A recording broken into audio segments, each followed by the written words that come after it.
Hello and welcome to Festival Place Social Impact. This is a learning event where we hear from experts and professionals about how we can make a meaningful difference to the lives of people through the design, development, and delivery of property and places. My name's Christine Murray. I'm an architecture critic and a campaigning journalist with 20 years experience as an editor working in the built environment. I'm interested in unpicking how to make places where people thrive and bringing together property professionals who are interested in creating more inclusive and equitable places to learn and be inspired and connect. So over the next 2 days, each of our 8 sessions takes a deep dive into delivering positive social impact with experts and professionals with real life insights or research to share and case studies so that you can benefit from the latest thinking and best practice in this space. You'll walk away with some knowledge you need to support better decision making in your work and get a clearer sense of what good looks like. For your convenience, all sessions are recorded and available to stream live or playback via the schedule button, which you'll find on the top right. A reminder that we'll be taking questions from the audience. You can put your questions in the Q&A tab on the chat panel to the right of the screen. You can do that at any time, and please feel free to use the chats to say hello, share your comments, and don't forget there's an emoji button to share reactions like applause to let the speaker know you're listening. The speaker slides and other links can also be found in the resources tab. Again, that's on the chat panel to the right. We are an independent publishing and events business, and we rely on our sponsors and ticket holders and organization members to keep these events accessible and our journalism barrier free. So thank you very much to LDA Design, who are proud supporters of this event, and thank you to our organization members for their support.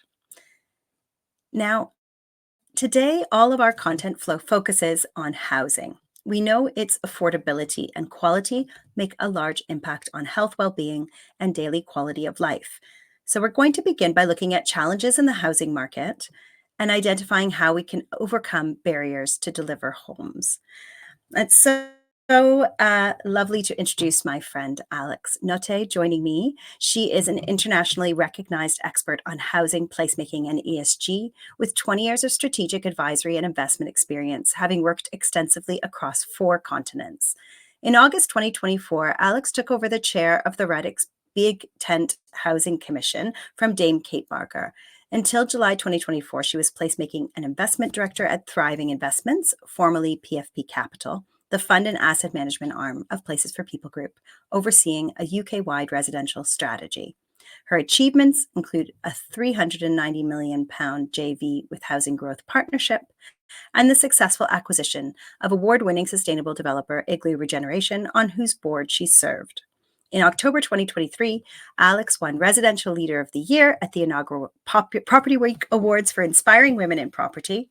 And in January 2019, she was selected by BizNow as one of 48 women shaping the future of UK real estate. She is a published author and editor of over 30 books and reports on real estate, including the renowned ULI UK Best Practice Guide on Build to Rent. So please welcome to the stage, Alex Notte. Hello. Hello, Christine, and thank you. Sorry, it's always embarrassing having your bio read out, but thank you for that. I appreciate it. So thank you for having me back again. It's so good to have you here. I really look forward to digging into this topic. And I think it's really great that you're setting the scene for today. You know, you've done this big report. You're able to share with us these findings, and it's a really important starting point. So I think your presentation is joining us here, and I'm going to cede the floor to you. But a reminder to our audience, we will be taking your questions. Fantastic. Thank you, Christine. I'll look forward to having a chat with you after, but I'll try and run through these slides and give people a sense of what we've been up to. So as you can see, and I've used this slide before, but I wear many hats doing various different things. As Christine said, the Radix Big Tent Housing Commission is a bit of a mouthful, but it's a multidisciplinary, multi-party think tank and a small charity, but it really brings people together from all aspects of both the political spectrum, but also the real estate kind of built environment spectrum. So I think that's really important. I'm also a strategic advisor to various government departments and companies really focused on tackling the housing crisis, which is really pleasing that lots of people are trying to do that and do a range of other things, both charity and not. But, solving that housing crisis is really the focus, I think, of where we are today and how that fits with the social impact lens. That's, I think, something really important. So I'm going to move this on and hope that works. As I said, that's me. So I've used, again, this slide before in a previous Festival of Place conversation, but I think it's a really good one because there is this innate stereotype of real estate investors and developers, particularly, as kind of being the bad guys. Really, there are stereotypes exist for a reason. So clearly there are some people who do that, but actually, in my experience, that most people in this space really do want to try and deliver some impact alongside a commercial return. And it's not always the kind of black and white polar opposites. And again, this slide is the thing that highlights just the breadth of what we're talking about around real estate. It's not just the lands or the transaction or the deals. It's actually all these different components that we are having to explore around place and around who owns what, but also who delivers what and how it's looked after and how it's maintained and different uses and that flexibility. And I think we're seeing across different markets and across different cultures real blurring and what used to be quite siloed routes to delivery. Particularly housing was over here and it was usually either housing for sale or social rent, and then a little bit of kind of stuff in the middle that was usually private landlords of kind of mom and pop style, versus this big institutional rental aspect. And similarly, commercial property has changed enormously, become much more granular, first of all, kind of with WeWork and Industrious and all those kind of players, but actually it's becoming much more flexible, lots of mix with retail and other uses. So there's lots and lots of change going on in the wider market. But I am going to focus today really on the recommendations of this Housing Commission, which some of you may have heard of. But if you haven't, I'll take you through, and hopefully that can open up and frame a conversation for the day around, housing crisis and social impact particularly. So as Christine kindly said in her intro, Dame Kate Barker, who is a kind of real leader in our sector, and very famously 21 years ago now wrote a report for the Treasury on the kind of housing supply. And it was really seminal in that it had massive policy support both within government, but also from the private sector. And actually, quite frustratingly, lots of the recommendations were implemented and things were going well. But as is the way with housing in the UK, where it's become this kind of political football, a lot of things were kind of junked in around 2010, partly around George Osborne's bonfire of the Quangos, but some other things that just were cut. And actually, there was a report by the HBF last year that showed that if Kate's recommendations had been followed fully, we'd have 2.5 million more homes in the UK now, which would make a significant dent in the kind of ongoing crisis we have. So the Housing Commission had been formed in March, and I've been asked to join it under Kate's chairmanship to try and look back at what would we do now in the kind of different world 20 years on her first report for the Treasury. And the Commission was formed by Radix as this kind of multidisciplinary group. So it had institutional investors and developers, but it also had the chair of the Community Land Trust Association and specialists in, really quirky small space architects and real community-led development. So a real mix. Of people, had policymakers, it had planners, and all spectrums of the investment and delivery cycle of housing. And as you will all remember, the UK general election appeared a little sooner perhaps than many of us had thought it might. A lot of people were pinned on October. And so in July, we had the election. We gave some initial recommendations in a public letter to the housing minister because we felt it was really important to get some initial ideas out. And there was the formation of the New Towns Task Force, which Dame Kate Barker was asked to co-chair with Sir Michael Lyons. So she had to step down from anything else that she was doing to focus on that. And therefore, I was asked to take over the chair. So that's how you got stuck with me. But we launched our first report in October. And actually, very helpfully, that was launched by the Housing Minister, Matthew Pennycook. He very kindly came and spoke at our parliamentary launch. And I will say, as someone who has written more than 30 reports, most of them do end up, on a shelf or they're put away, and that's fine. But this one is the most actively used I've ever been involved with. And that's really, really pleasing because, the aim of this was to come up with things that weren't just the usual housing, beg for more money, we're recognizing that, that there is no new money. So actually, we were trying to be really focused on what were practical and implementable things that could be done now to address the kind of perma-crisis situation that our housing market is in. So this slide here, if you haven't found it, I'm sure you've all got Google or other search engines, but there is also a QR code there where you can download the report and get hold of it. But I'm going to just run you through a few quick summary of the conclusions. Essentially, we had it in 3 sections. So we had kind of delivery and implementation, we had funding, and we had planning as the kind of core areas. But this ecosystem infographic, if you look at nothing else, look at page 6 and look at this. This is the thing that I am most proud of, because this is the thing I kind of carried around in my head for 20 years. And lots of us in the industry do talk about the housing ecosystem. And when we started to do our due diligence, I went looking for it, thinking that, one of the many brilliant academics at the LSE or UCL or MIT would have done it. But actually, I couldn't find a version of it. So we wrote one. And this has probably been the most impactful thing in that report, just to point out to both politicians and specialists in the industry that there are no silver bullets. And one of the tendencies is to try and do very linear interventions with housing. But actually, as this kind of more circular wheel shows, if you pull a thread over here, then there can be unintended consequences and other sort of ripple effects over here. So we're trying to show the linkages between the funding and the delivery, the affordability requirements, the ESG requirements and sustainability elements, and everything else, and how they integrate together. Around that, in terms of the implementation, we also really wanted to stop housing being a political football and having those very short-term interventions and get it to being more strategic and more long-term. So we echoed a proposal that was actually first made by the Nationwide Foundation, a Nationwide Building Society's charitable arm, and the Church of England last year, where they released a report calling for an independent statutory committee, much like the Climate Change Committee, which has been really effective, for housing. So you're lifting it out of the political mire and making it a body that has statutory powers to be able to look much more long term and actually be really strategic. And we really wanted to pick up and echo that recommendation because we think it could be really, really powerful.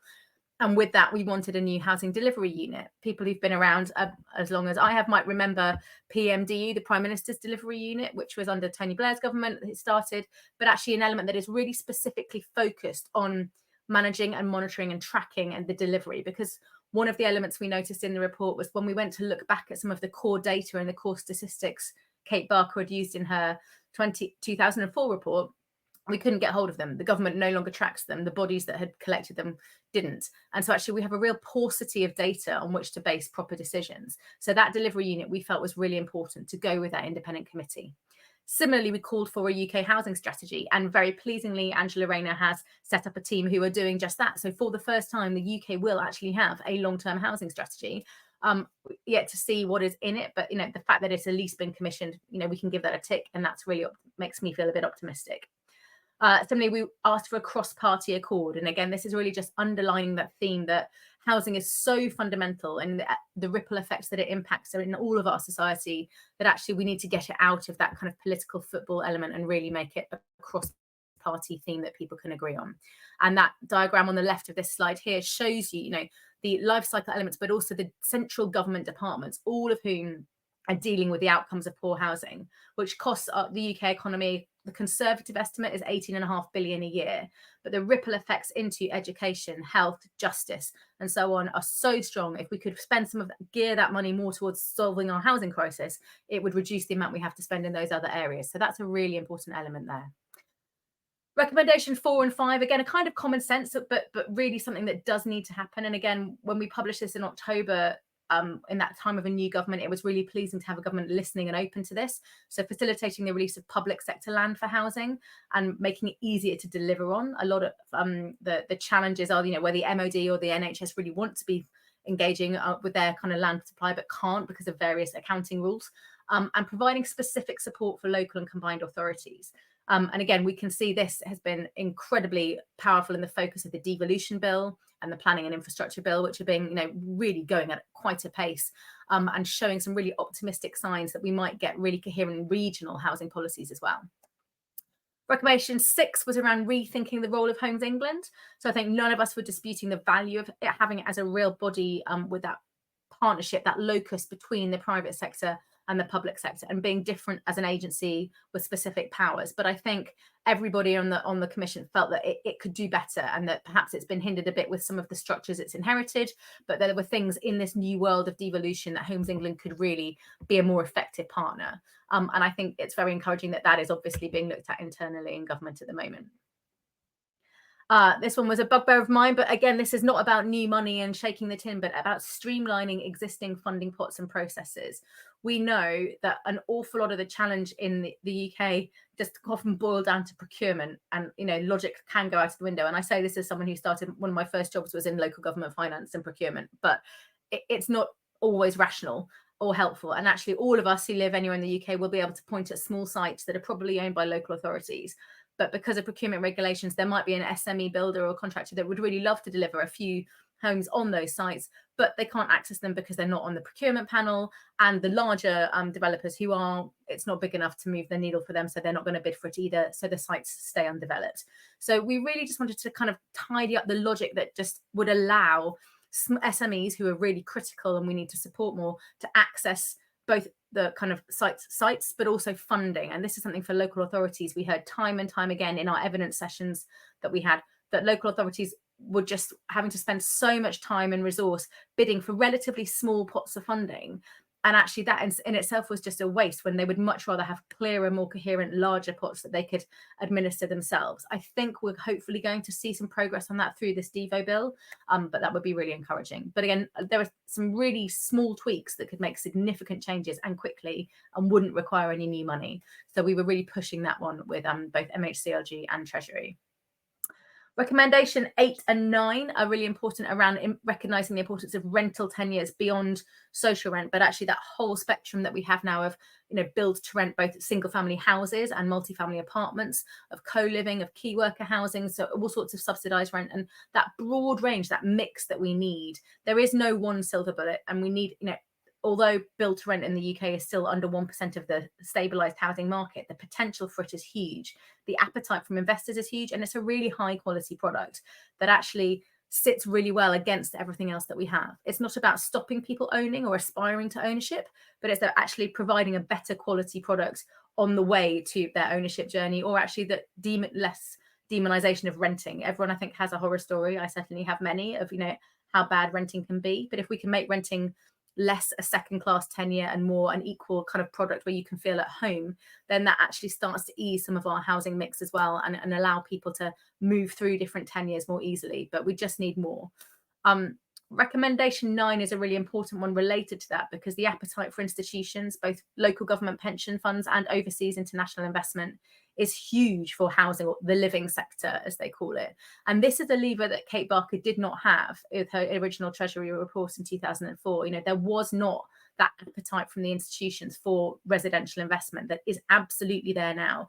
So we're really pushing the government to, again, recognise that and see that that can be, the partner of bringing private capital in to help with housing across all tenures, social rent, all the way through to all other tenures, private market rent housing as well, is a really important lever where the pressure doesn't all have to be on the government.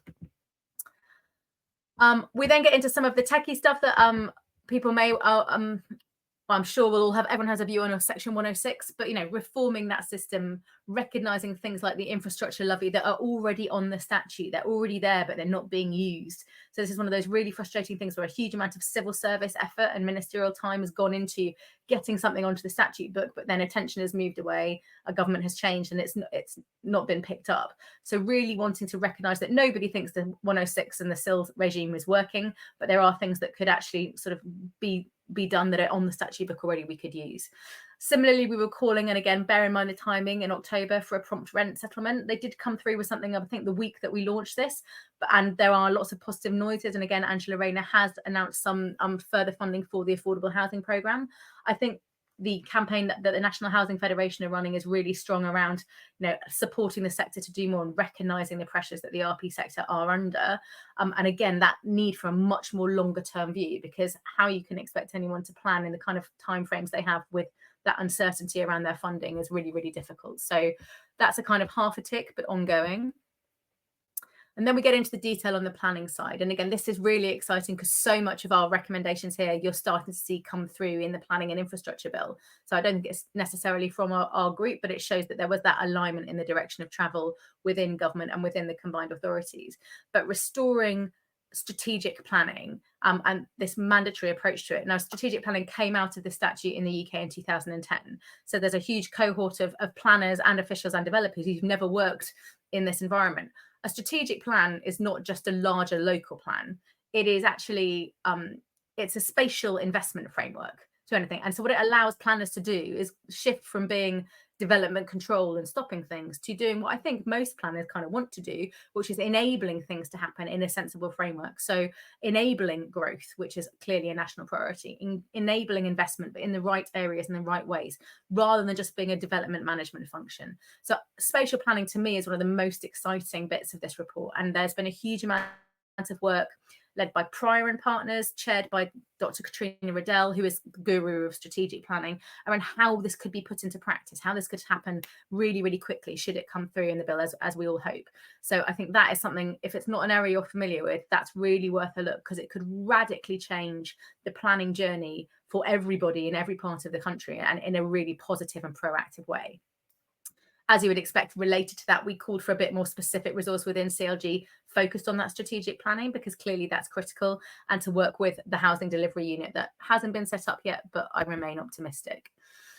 And then moving into our last two recommendations, we asked for an independent review of the Metropolitan Green Belt to identify strategic opportunities. Clearly, the New Towns Task Force is kind of covering some of this, but there is some elements around the kind of Green Belt, Grey Belt side of things that are still in the ether. So there's not so far a specific independent review, but I think that's probably on the list post these two major bills coming through. And then the last area we really did spend a lot of time on as a group was this bespoke policy to support SMEs, community-led and self-build and custom-build house builders. This is something I'm really passionate about. We are such an outlier in the UK, just compared to our friends in Europe, where at least 40 to 50% of housing is delivered by SMEs, whereas here it's under 5%. You know, we are so dependent on volume house builders, who are an important part of our mix, but even they will say they would like there to be a strong SME sector, because they can't deliver everything and they need a supply chain and support as well. So there's a huge amount that is really, really needed to support SMEs and community-led builders across the UK to tackle those small and medium-sized sites, as we discussed, but also just to generate employment and long-term growth, you know, all the things that are really, really aligned with Rachel Reeves' missions at the Treasury. We really, really need to not disincentivize those people from actually engaging in the economy and delivering some housing that could be really high quality, but at the moment they can't get through the process.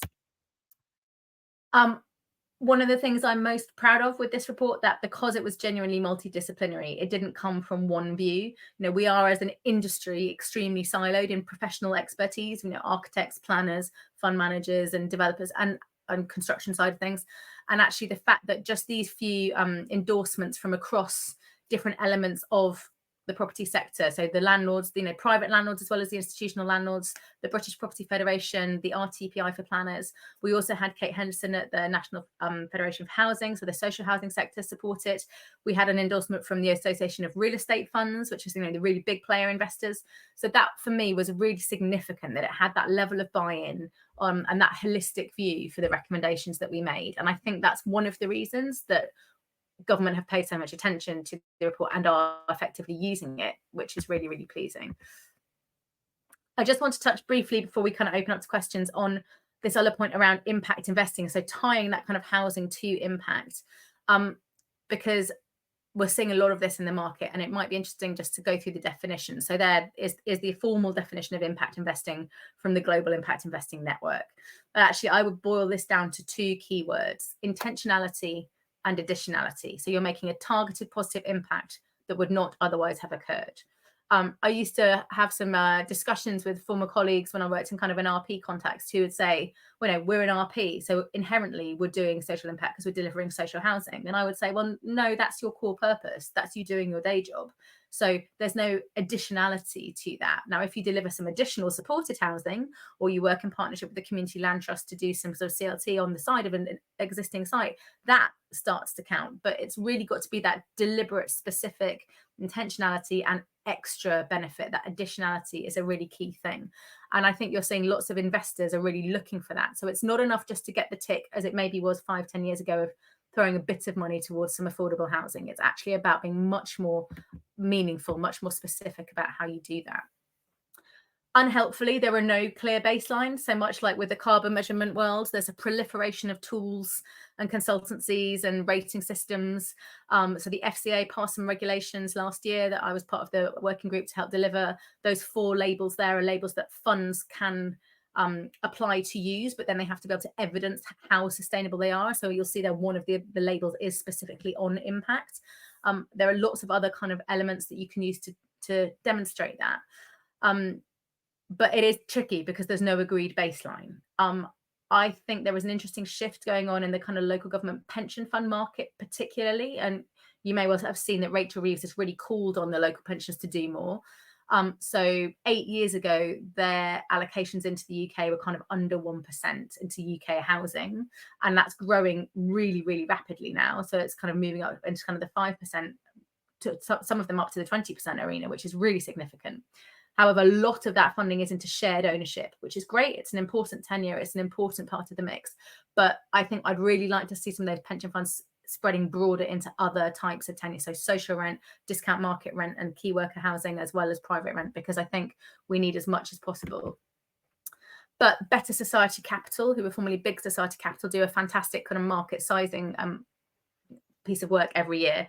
And they show with that, there is this inexorable rise, even given the kind of anti-ESG backlash that's sort of coming in the market, particularly from the US at the moment, that we've got up to, a 12 times increase since they started doing this, I think 12 years ago, a 10 billion value market size of investors targeting impact investing into housing. So recognizing that that's not just the bricks and mortar, that is investing in those communities, that is investing in place, and the really pioneering work that the Good Economy have done on defining place-based investing. And that's what that lovely little kind of Greco-Roman temple pillars on the right there is from their report. It's really demonstrating to investors the importance of getting out of their very linear bucket mode, I would call it, where you go, this bucket is for student housing, we will only look at student. This bucket is for market rent, we will only look at that.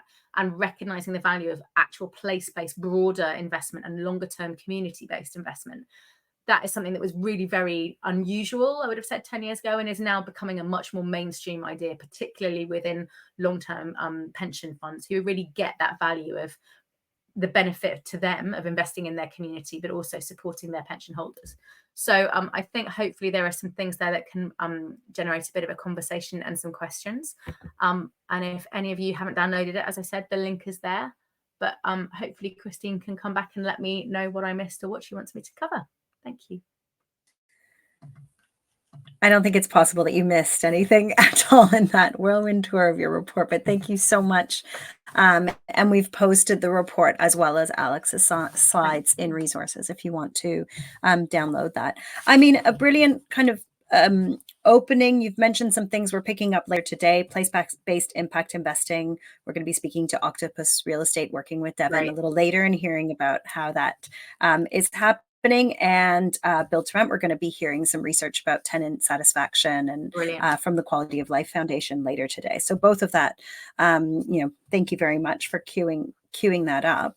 I think some questions are coming into the Q&A, so I'll be picking those up. My first question is really, there's so many different aspects I could pick up on. One of them you mentioned was the need to get over any stigma around rent or rental communities, or this idea that renting is a lesser tenure. Yeah. Politically, that's a hot potato. And then also, there is this, sense of renting being a personal or family failure. There's still this sense, it's imbued with a sense of class, this stigma. Have you seen the Build to Rent? It's such a small part of the market, but you are an expert in that area. Do you see it pushing through that through its its high quality of environment or its concierge service, its location? Like, is it tackling that stigma? I think it's getting there, but not as well as it could, which is personally frustrating. But I think so the standard is always the distinction between renters of need and renters of choice. And it's roughly a 2/3, 1/3 things. The 1/3, the renters of choice, the kind of bright young things in a great graduate job who just don't want the hassle of owning. They might want they're the mobile population. So, they've been clever enough to hang on to an Irish or a European passport. They can go somewhere else, but they can work anywhere. And those guys on that relatively high disposable income, that's probably where the targeted of the very highly amenitized, the kind of US product is really targeting. But actually, renters of need is kind of everybody else really, and that in the expansion of our population and single household formation is much greater. You've got greater levels of separation and divorce. You've got people living a lot longer. You've got kind of different demographic kind of profiles there. So there's a huge pressure in that. I think the frustration to me is that the market in the UK was so confused that people might choose to rent, that it might be a viable tenure, that they went very much for the very high end option, because the idea was, if this doesn't work, we can break it up and we can sell them as individual high-end flats to the apparently inexhaustible demand for those that we have in the UK from overseas investors. And actually, the sad thing about that is that gave people, particularly in planning committees and in local authorities, the view that build to rent is just luxury housing. And actually it's not, and it shouldn't be. And if you look at stabilized markets in Canada, in the North America, in Germany, the bulk, 70 to 80% of build to rent type stock is kind of mid-market, not very highly amenitized, but good quality, safe, clean, secure. And so actually for me, you're starting to see, if you look at the build to rent schemes in the UK that are coming through planning now, and again, because it's taking so long, but they are much less highly amenitized. It's much more targeted, but it's much more about a good quality product that you can, feel at home. You've got that security of tenure, which is massive in a very volatile private rental market. Actually, it's not about kind of the bells and whistles, which are valid for a proportion of the market, but it is just good quality housing. And I think if we can get to that, then, and we'll see more of that, then people can start to see that it's just normal. And in mixed tenure, that becomes really important. So a very early scheme that I worked on in Aldershot in Hampshire. So Granger had a big rental seat, and there was a house builder, volume house builder next door, who initially were very, very anti the idea of it being rental, because their perception, even of private rental, was those stereotypes of poor behavior, antisocial behavior, kind of negativity, depressing values. And actually quite quickly they realized this is seeding a community much faster, because the absorption rates are much quicker with rental. You get more people faster, so you don't have the kind of that desolate feel of living on a kind of slightly empty building site. But also you've got people who are making a connection with the area, who are potential future buyers, because some people will transition relatively speedily from renting to owning, particularly if they get their kids into schools and that kind of thing. But actually, we're so conditioned to thinking that renting is something that you only do, as you said, if you're struggling, or in a very class-based society that we have, or in your younger days, and that you should get on the ladder. I think the other interesting bit is the interest rates and inflation that shocked the system. When we've had a good 20 years of a low interest rate environment, suddenly finding that the route to equity is not necessarily just getting on the ladder. And you've seen some very, very distressing cases of young people who've, spent their family, grandparents' inheritance and their, money from their family to buy an apartment, and then found that they're basically having to declare bankruptcy because they can't keep up with the mortgage repayments, or, let alone if they've got caught up in any of the cladding or those kinds of issues. So actually, it's not necessarily the easy route to equity that it once was to own. You can actually be better off renting with a decent, we've now got auto enrollment on pensions. I think the next step is for the government to really tie together a product where, as they have in Australia, where you rent, but you also have a proportion of that rent that goes into a pension for your later years to cover your accommodation then. And so actually we can start to make it not that what happens when I stop working, I have nowhere to live, to going, I could rent for lifetime and it would be okay. I could afford to do that. And this is a good quality product, and I feel at home here, which is the most important thing to me. It's that people can feel it is their home. So it's not that pedantry of, you can't put a pin in the wall, you can't put a picture up, you can't change the light or paint it. You can do what you want because it's your home. And I think changing that would take us a long way. And the security of tenure, some of those rental reforms that were to come through. Yeah. There's some questions from Gil Fewings, who is asking a lot. Well, actually, there's been a few comments in the chat, but then also a formal question here around these green spaces. So one is kind of green spaces in urban areas around those small developments. You know, are they? What if this is the only patch of green for local people? A lot of the developments ending up there. But also earlier a question around greenbelt development as well, and the kind of environmental impact of that. And I think there is two fears there. So one is intensification in a scarcity of green spaces, and the other is around greenbelt. This kind of idea that green field or even brownfield development is easier, it's more desirable, it's not always transit oriented.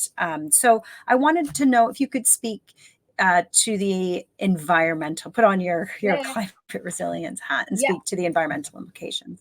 Absolutely. Thanks, Christine. So I should be clear, I'm not talking about small green spaces. So I live in Bristol, which there are many flaws with Bristol, but one of the things it does really well is retain green space, small green spaces, pocket parks all through the city. And it's really, really noticeable compared to other urban conurbations in the UK, how green Bristol is. The small sites I'm referring to are quite often ones that are absolutely not green, and they're not even brown, but they are either got something derelict on them, or it's just it's not a usable, accessible green space. So I'm talking about sites that usually have some other use on there that is kind of lapsed. I think preservation of green space is absolutely critical. And again, one of the really important things about an institutional investor into rental communities is that they get that creating that quality of place and that public realm, not only is it better for the tenants, but it's actually better for them. It will increase the premium of the site for them, and therefore they can deliver a bigger return to their investors. So that alignment of institutional appetite and quality of space, not just the housing, the wider green spaces around it, is really, really strong, and means you'll actually tend to get better quality space because they'll understand the value of it and look after it. The green belt and the densification thing is also really tricky. I think, again, it's about perceptions. Green belt is one of those really unhelpful terms, just like build to rent is really unhelpful because no one's quite sure what it means. But it is perceived to be something more rigid than it actually is. So I think densification and infill is kind of very, very important without making people who already live in a city feel completely enclosed and they don't have those green spaces to go to. But recognizing that even in sort of rural and semi-rural areas, like where I grew up, extremely rural in Somerset, that there is a need for housing, and that over time, those smaller villages and conurbations would have grown every 10, 20 years or so. A few houses would have been added on, you'd had some more workers' cottages and you'd grown. And then we got to about the 80s and suddenly that stopped and everything became sort of preserved in aspect, and a lot of those places have had no new development or very minimal. And so we've lost the idea that actually even small villages do iterate over time. And we need to be sensitive and absolutely recognize the value of spaces. But I think the idea of going, that's my view and it must be preserved like that forever and ever, versus, but the primary school is going to close and the local pub is going to close because there's no young people in the village anymore. We've got to be able to balance those tensions. And so I think the push that will be coming for new housing in lots of areas that, where people might have been for a long time and think none should be added is going to have to be a difficult conversation. But that is not to give house builders and SMEs or anyone free rein to go and build on every greenfield site that is out there. It's got to be strategic. And this is why I'm such a fan of the strategic planning frameworks, because they are coherent frameworks. And so much with our current planning system is this very individualistic kind of site by site that doesn't necessarily really think about the context or the reality or the future of a place. Actually, a real strategic plan will think about that and will say very clearly, this must be preserved. This area, needs to be designated for nature and for resilience, and for these purposes it needs to be kept, but we can do more here. And I think if we can persuade people to really engage with those kind of conversations around spatial development strategies, you can see that you can deliver housing and climate and green spaces all together. It's what planning should do, but unfortunately our current system doesn't allow that.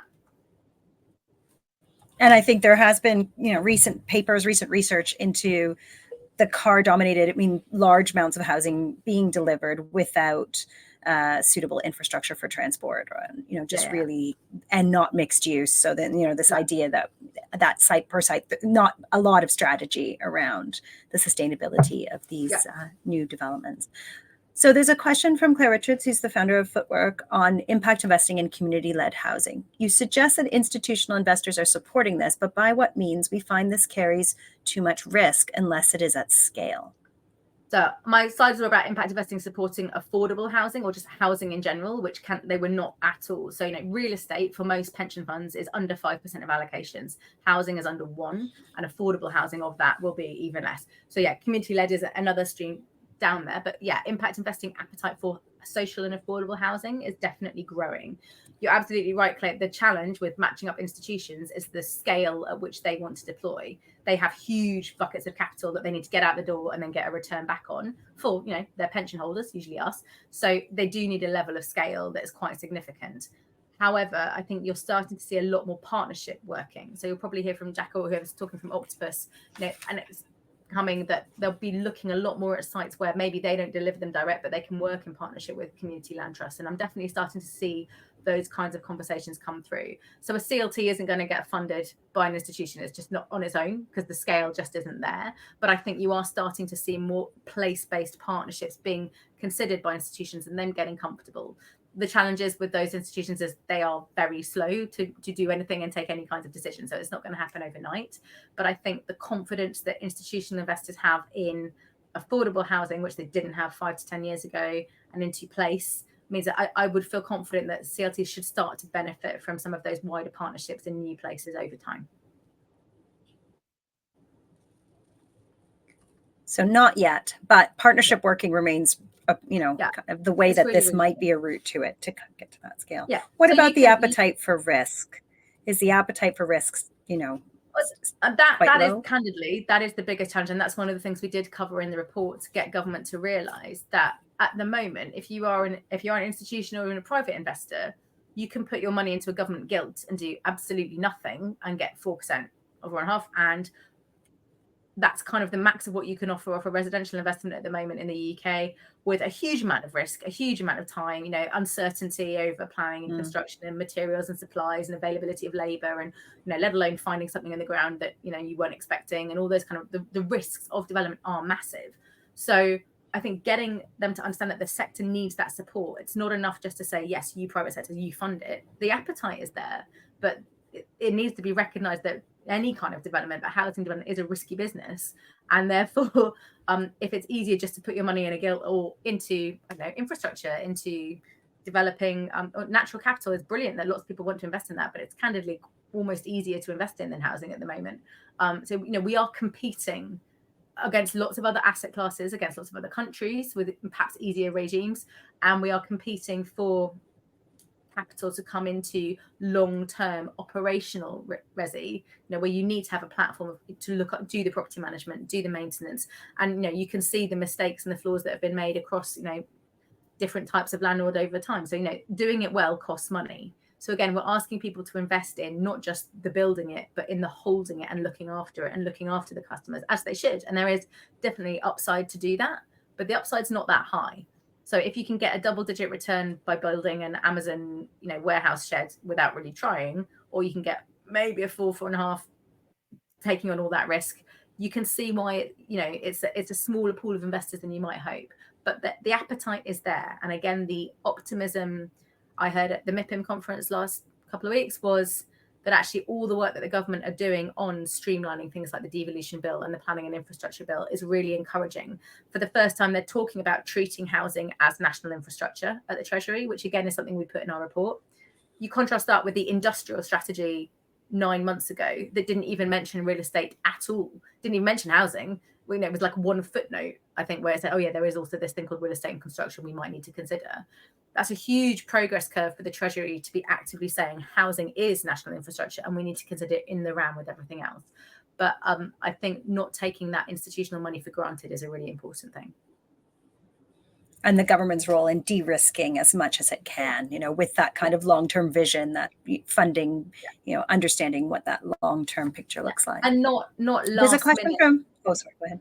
So just saying, not last minute sudden policy changes that move the goalposts. So that is one of the challenges. I'm on a working group at the British Property Federation around minimum energy efficiency standards, which is something a lot of the industry that we've been clamoring for. We've done, I think, 7-8 years of consultations on this now, but we're now in this weird point where the goalposts are likely to be moved around, what grade EPC you have to get to by which end date. How do you do planned maintenance and plan works and communicate to your customers and tell them, yes, your house, you're going to have to move out for a bit so we can refurb it, but we don't know when and we don't know why. And it's incoherent at the moment for any kind of operator of housing, whatever tenure, because you're not sure what we're having to aim for. And so that is where government really does need to get it act together and work a bit more closely within departments that have that kind of impact.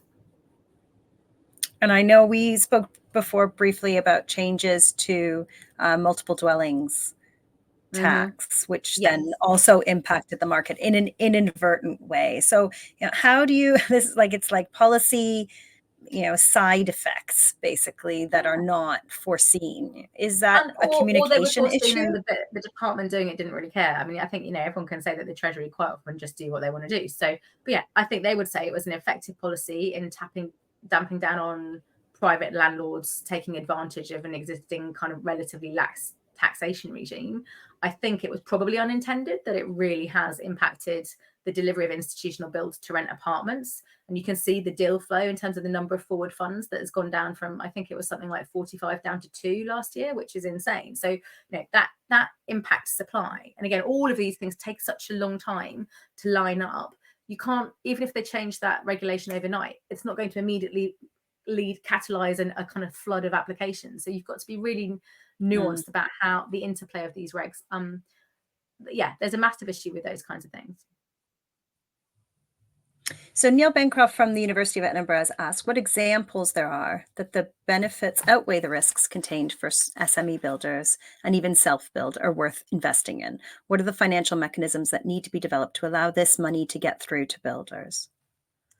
So I've worked on some custom build and self-build schemes, and that are really, really challenging to get to stack up because of the granularity. So the scale point that Claire made earlier is really, really key here and really challenging.